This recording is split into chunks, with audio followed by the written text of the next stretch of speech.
bas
Kenya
Afrika iyyummaa keessa Afrika dhibee keessa Afrika keessa wanyaachuu keessa Afrika rakkina keessa namooti baasaniin qabu namoonni Afrikaadhaaf qoricha taatana keessa jirtu ለአፍሪካ መድኃኒት የሚሆኑ ሰዎች ደበርስ መዩላልቸ ደበርስ ለአፍሪካ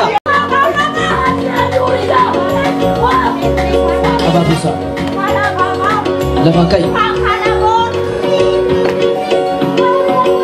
በርባዳ ነሞታ አዱኛ ካረት ኢብሰን በርባዳ ነሞታ መንደረከ የሳቱን ነሞታ አዱኛ ከነረት ኢብሰን አማ ሰገሌ ተኮ ዳጋን ጅራ ዋንሰ ደሞ ከሰን ጅራን አፍሪካ ነሞታ እስከ ሰበርባዱ ቀብት ነሞታ ከቆይቻት በርባዳመን በትምህርትም ቢሆን በስራም ቢሆን በአስተዳደርም ቢሆን ትፈልጋለህ በወንጌልም ቢሆን ትፈልጋለህ በርባዳም ተታ በሩምሳን ሲበርባዳማ አፍሪካፍ ሲበርባዳማ ኢሴ ሰፈራ ከረና ነው ከናሚቲ ቢየቲ ከነምኒ አፍሪካ ሲጋያ ዛሬ ለራስክ ሳይሆን ለአፍሪካ ትቀበላለህ በኢየሱስ ክርስቶስ ስም አሜን ኦፊኬ ብዱንታኔ ቢያማቲ ቆፋ ብዱንታኔ አፍሪካፍ ሲድቤ መንደራ ብዱንታኔ አፍሪካፍ ሲድቤ ለኔ አፍሪካ ከና አካማ አሜሪካ ፈማሎ ፈረከን ትዴበል አፍሪካ የዩ ደጋርት ወጀተ አላታ ኦሮሞ ከነ ይጋር አሜን አንከ እሰ ነገይናሳ Isa dhaga'e naasa. Afrikaan eeguun eegaatti yootaan dhalataa Itoophiyaa kana eegaatti.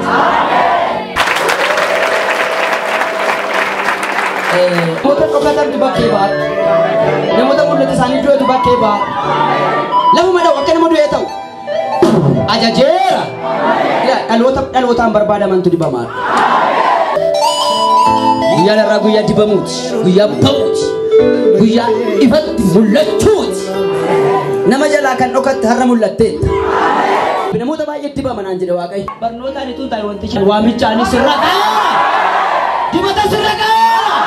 Humna sirra qaara. Baay'ata sirra qaara. Darbuu sirra qaara. Olu taa'anii alatu deemaa erga. Alatu deemaa. Alatu deemaa. Envy TV. Please like, comment and subscribe.